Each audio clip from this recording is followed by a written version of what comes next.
monetizing digital services since 2004, boosting the entertainment industry by making digital content accessible for everyone. AWG, where innovation meets monetization. LinkedIn presents. Welcome to the Human Capital Innovations Podcast. We're your source for personal, professional, and organizational growth and development, where we share original research, explore industry trends, and interview executives and thought leaders from across the globe. We hope you join us often for practitioner-oriented content around all things related to leadership, HR, talent management, organizational development, and change management. Maximize your personal and organizational potential with Human Capital Innovations Podcast.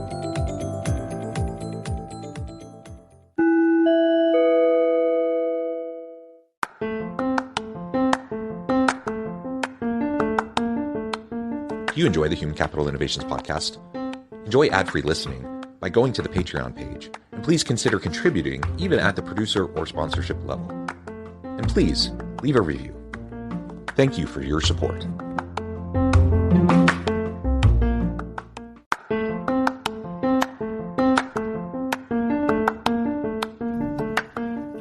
Welcome to the Human Capital Innovations Podcast. In this HCI Podcast episode, I talk with Dean Schroeder about high-performing teams in the public sector.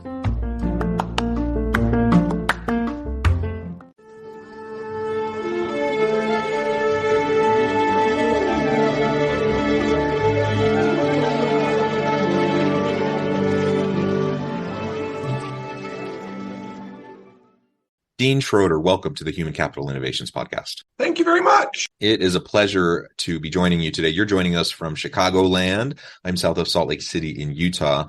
And today we're going to be talking about high-performing teams generally, but we're also going to zoom in a little bit and talk about high-performing teams within the public sector. That's something we don't talk about as much on this podcast. We tend to talk more generally in terms of organizations as a whole, or kind of by default, we tend to talk more about corporate organizations, for-profit organizations. But certainly many of the things we talk about on this podcast apply to any type of organization, whether it's private, public, whether it's nonprofit, for-profit, whatever. And today we're going to really zoom in and look specifically about the nuances within the public sector and how we can create high-performing, sustainable teams in that environment.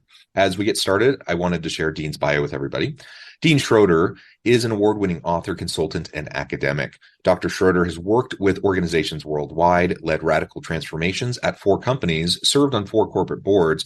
He's the best-selling co-author of Ideas Are Free, the idea-driven organization, and Practical Innovation in Government, How Frontline Leaders Are Transforming Public Sector Organizations.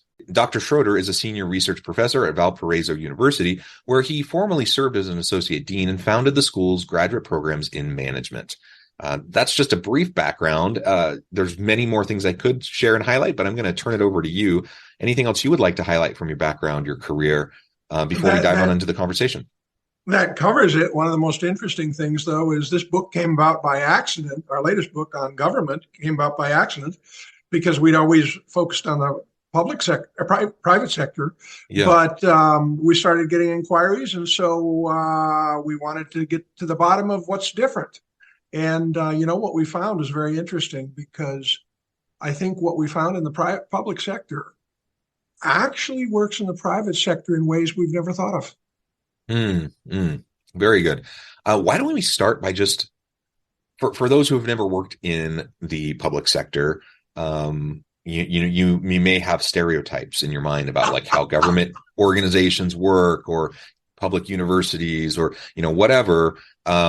In part, either to confirm or perhaps dispel some of those stereotypes or myths. Do you want to walk us through just kind of the fundamental difference the differences we often see in public versus private organizations?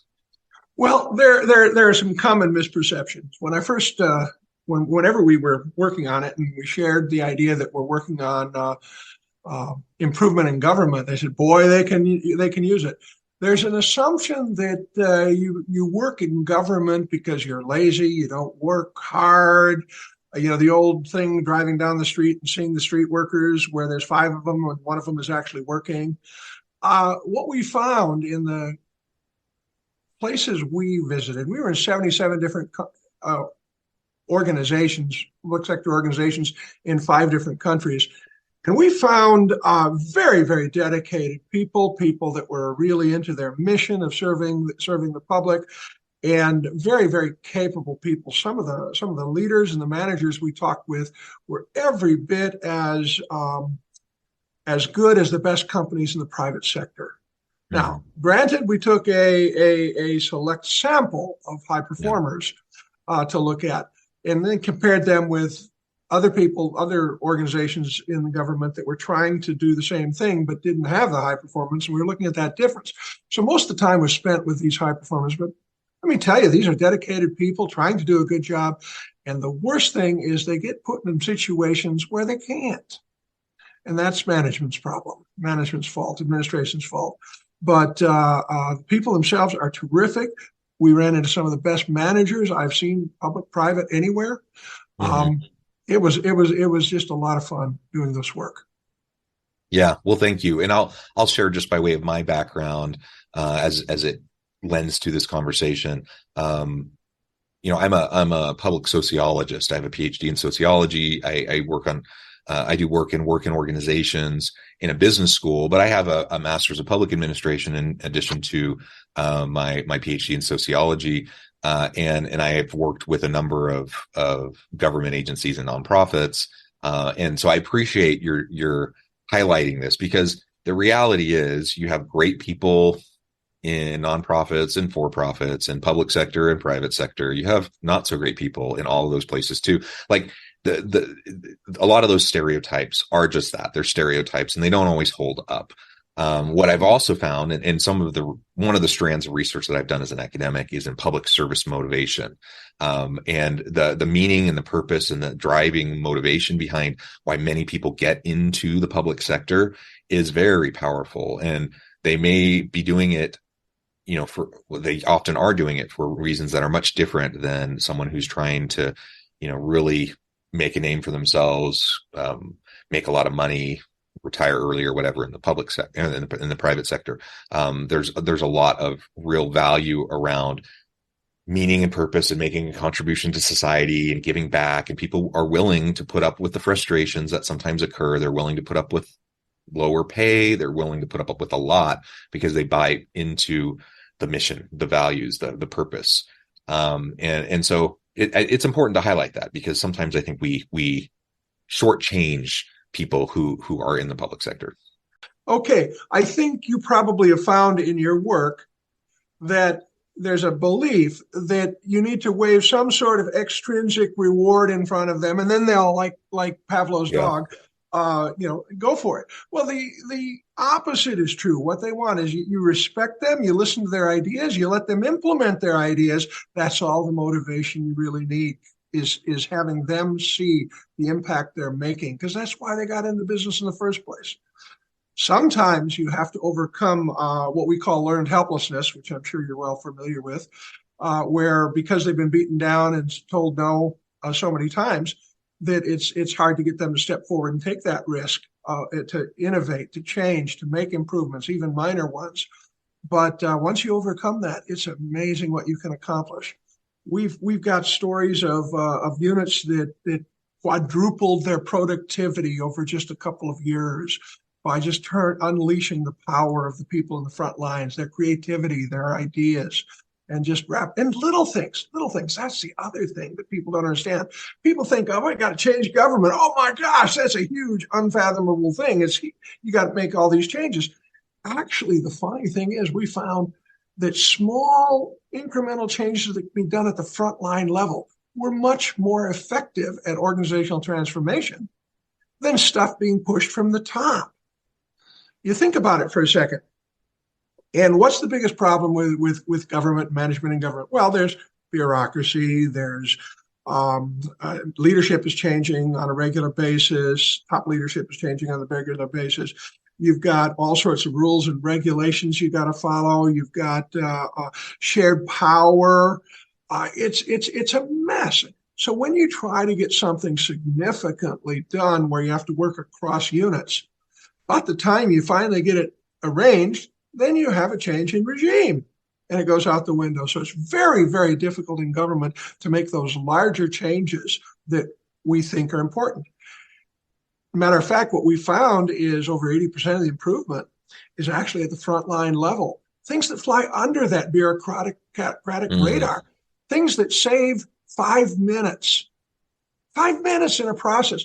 But if that process is repeated 100 times a day, 5 days a week, you're talking about the equivalent of by a lot. You're talking about the equivalent of every couple of years of a whole new employee. Hundreds of thousands of dollars. Now you take that, add to the fact that people on the front line can come up with those ideas every day. Why? Because they're the ones at the cutting edge of whatever you're doing, whether it's serving customers, whether it's processing paperwork, whether it's delivering services, whatever it is. They're the ones that are seeing what's happening. So they're in the best position to actually know how to improve it. They know their jobs better than the bosses.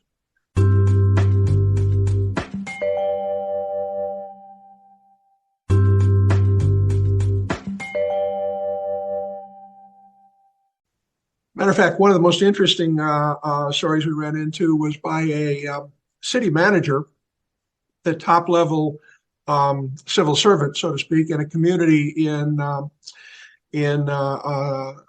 southwest Sweden. And he said, he said, democracy is great. The only problem is we're the only type of system where the boss knows less what's going on than anyone else in the company. And then about the time the boss starts learning, new boss comes in. And they all come in with these grandiose ideas of cleaning up and doing this and doing that. Well, the fact of the matter is they don't know how to do that, except in a rare case.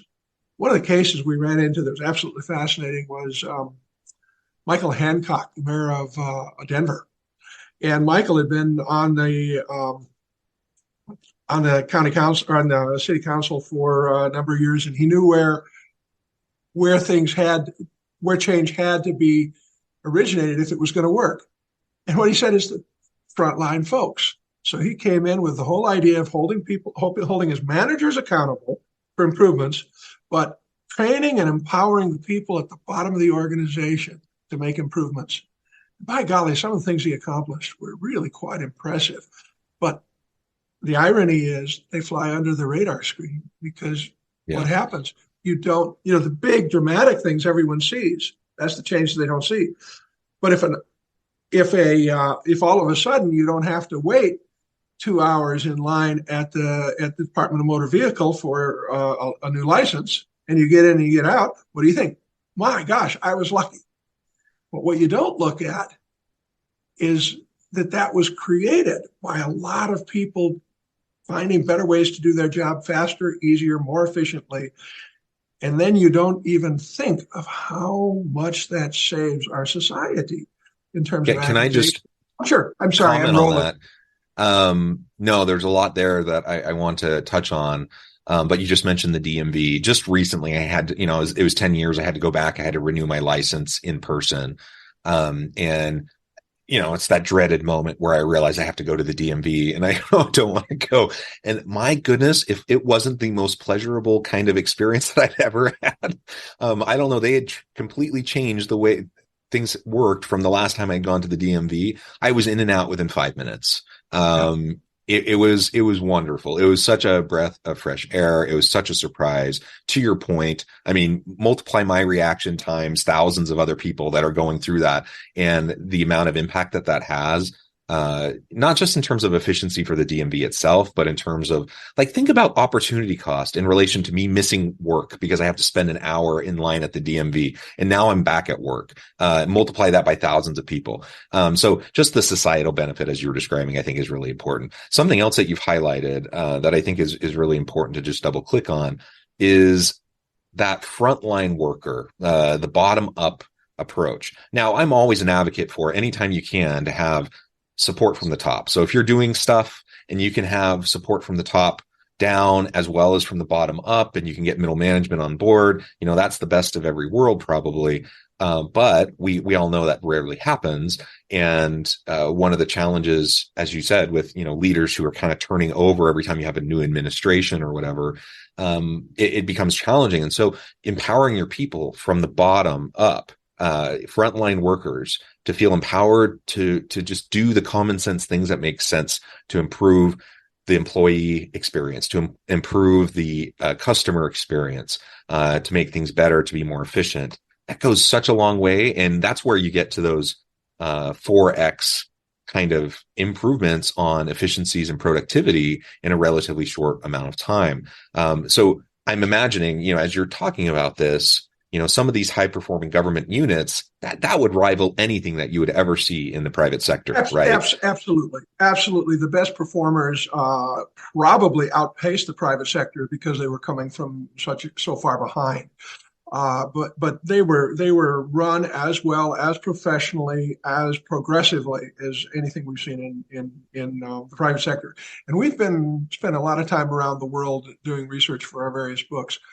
One of the things you brought up that I want to emphasize, though, is if we're going to, we talked about the top down, if you're going to empower these people at the front line, it's an interesting role that management has to play. Middle and frontline management has to protect their units from some of the stuff that comes down from the top.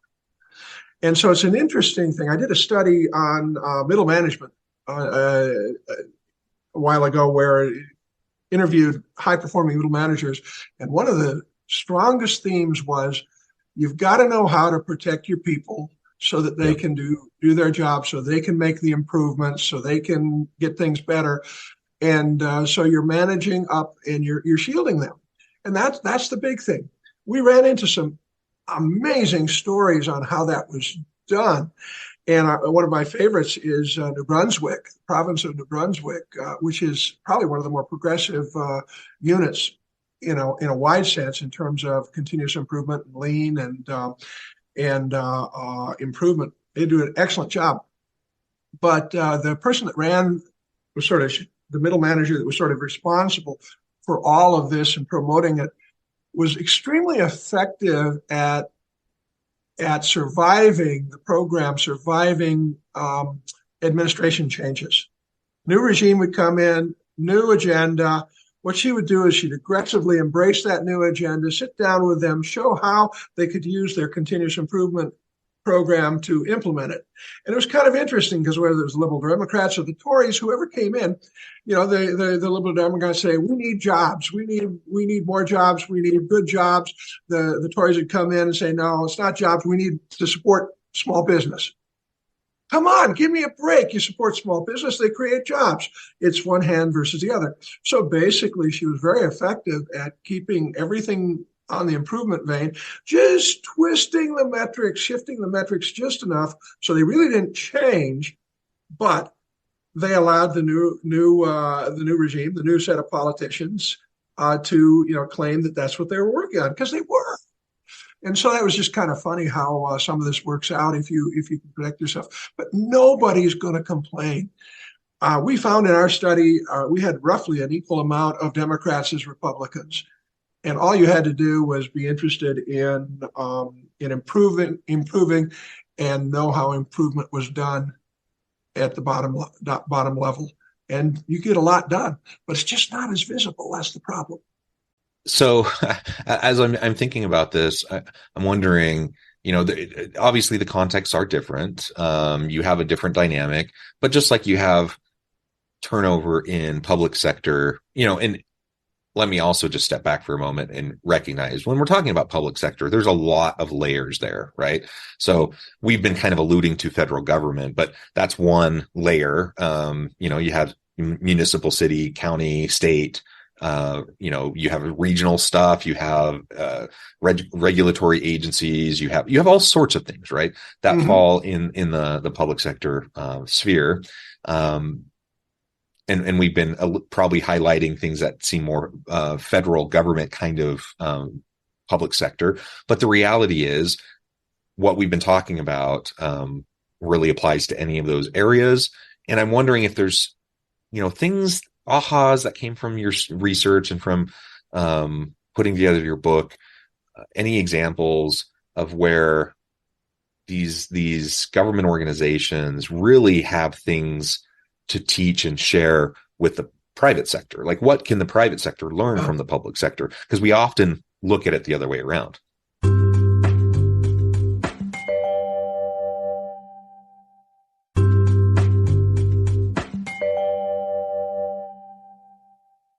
Absolutely, we do, and that's part of the irony. Now, our study covered everything from small departments of 30 people, state, local, federal, county, all kinds of things. But there are a lot of lessons, because think about this one for a second. This is the most subtle but the most powerful. When a CEO says, I want this done, this improvement made, he's got the moral authority to push it. The people underneath him click their heels and say, yes, sir. And it gets done. So something like a medium-sized improvement project in an area, he can get it done rather quickly. There's something called a rapid improvement event. I don't know if you're familiar with it. Sometimes called a Kaizen Blitz, a Kaizen event. A lot of things. It's supposed to be about 2 to 5 days, sudden change, maybe a week ahead of time and a week after planning. So in 3 weeks, you got this change done. Well, rapid improvement events in the government were taking between 9 and 18 months. And they were getting very frustrated. So some of those people transformed to more frontline driven stuff. But the point is, in management, that can get done. Those bigger projects can get done because they've got the moral authority. Now, in government, they can get done too, but it's very, very difficult. So the stuff that flies onto the radar screen, the frontline stuff, comes into play. Now, here's the rub. Guess what? 80% of improvement in the private sector, potential for improvement. This is potential, not actual. The potential for improvement actually lies in the front lines as well. And so, but because a lot of improvement can be driven by the boss, and he says, look at the great things I've done, or she says, look at the great things I've done, we miss out on the level that by its nature government has to do if they're going to improve at that level. Now, they should be improving at all levels, but that's where the real action is. But we can learn that. And that's something we also often forget in the private sector as well, because it doesn't take quite as much effort to make those changes in the middle as it does in the private sector or as in the public sector. So we tend to miss out on that. And so that's one of the things that we can learn. That's at a micro level. And now let's look at a macro level. Let's look at policies. Policies was an interesting one. We did an extensive study of Mind Lab in Denmark, unit of the Danish government. What they did is they created an entirely different way of making policies, where they actually got down and looked at the impact of their policies and then corrected them, or better yet, if they could look at the impact it was going to have before they even wrote it. Well, in private sector, it's one of the things we oftentimes do for this illusion of control from the top. And mind you, John, it is an illusion of control. You'll have the people at the top issuing policies. We have a new policy on XYZ. Why? Because I'm in control and this has gotten out of control and this will do it. Well, half the time they nuke the good guys as well as the bad guys when they're doing that. And as from you'd learn from your public sector background, policy creates the need for new policy. A little bit of Aaron Wildowski there. And so what they do oftentimes in policies from the top is they don't have enough wiggle room to really make it work well. So they don't look at what they're giving up. They look at they try to solve a problem, but they don't look at what opportunity they're giving up to solve that problem, and whether a different policy or a rule of thumb or some other form of guidance wouldn't be much, much better. And that's another thing we learned that the private sector can learn from our public sector study. Yeah. Well, those are both great. And if I can go back for a second as well, you were mentioning something a little bit earlier that I was going to comment on, and then I forgot, and it clicked with me again. And that is, as you're trying to empower frontline workers, because that's where a lot of these improvements come from. That's where the innovations, the efficiency, the productivity gains often will come from, is frontline. How do you do that, especially if people feel beaten down, if they feel like they've been banging their head against a brick wall for a long time? How do you do that? And you do that by having middle managers that are able to manage up as well as across and down. And you framed it as shielding, that you have middle managers that are able to shield, and you gave a good example of that. Now, it may be a little bit presumptuous, but I'm going to just use myself as an example here for just a moment. So I'm at a big public university, 43,000 students in the state of Utah. I'm a department chair, so I have 20 or so full-time faculty plus another 20 plus part-time faculty. I have to admit, I feel like, because it's a public organization, universities have their own kind of unique conditions and bureaucracies in addition to just being a public organization. I feel like I probably spend the majority of my time as department chair trying to shield my faculty, trying to manage up and trying to help to pave the way for my faculty to be able to do cool stuff, so that other stuff doesn't get in their way, so that they don't get frustrated and just throw their hands in the air and say, I'm not doing it. It's not worth my time or my effort. I have to address faculty issues sometimes, and, there's those sorts of things. And I love meeting with my faculty and mentoring and coaching them, and especially younger faculty. But the reality is, most of my time and energy, and most of the frustrations and headaches are from, managing up and trying to shield. And that's just part of the job. Like that's the gig. And you can see it's pretty clear as I scan across the university, you can see those who are more skilled middle managers. Like in this context, I'm a middle manager. I'm a department chair. You can see those who are a little bit more skilled at it versus those who aren't. And those who aren't, the faculty end up taking the brunt of the pain from the administration for whatever reason, regardless of good intentions or whatever. I'm not going to judge or put a value on any of that. I'm just going to say it's the reality. And in that situation, am I just passing it along to the faculty and they have to just deal with the crap, or am I creating an opportunity where they can still thrive?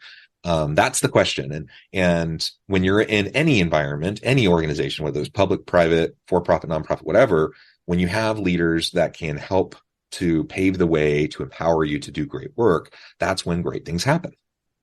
Absolutely. Absolutely. I can't agree with you more. You sound like one of those excellent department heads that knows how to protect their people so that people can serve the students better, and at the same time engage in their careers more effectively. Now, there's an interesting corollary to this, and I'd be curious to know your background. But this played out both when I was doing turnarounds and as a administrator at the university. When you can't protect them, when something comes along that you absolutely cannot protect them from, you protect them from most of the stuff, and they sort of get to know that after a while. What I found that really surprised me, because faculty love to complain, if workers love to complain. Well, every once in a while when there's something you can't protect them with, what I do is I say, look, guys, I can't protect you from this. This is coming down from the top. We've got to figure out how to handle it. And I'm expecting all sorts of grief coming back from the faculty, complaints, say, oh, I says, I know this is going to get in the way. You know what I've discovered?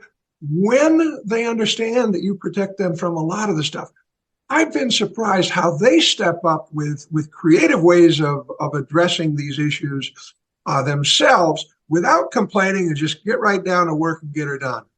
And that's what has really surprised me about that is the corollary of when you can't protect them, just be flat out honest and explain the situation. Yep.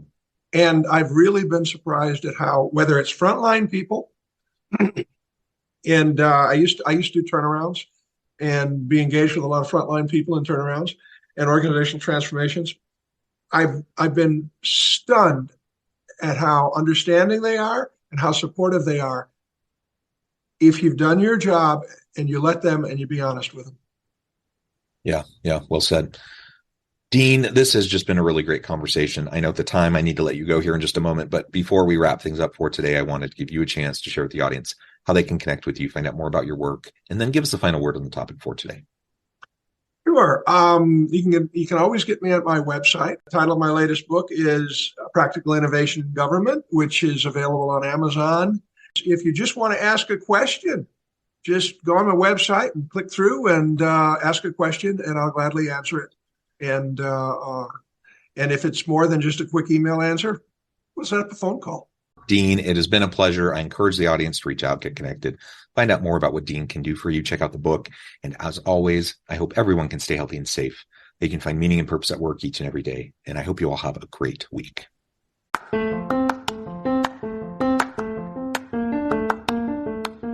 you enjoy the Human Capital Innovations podcast? Enjoy ad-free listening by going to the Patreon page. And please consider contributing even at the producer or sponsorship level. And please leave a review. Thank you for your support.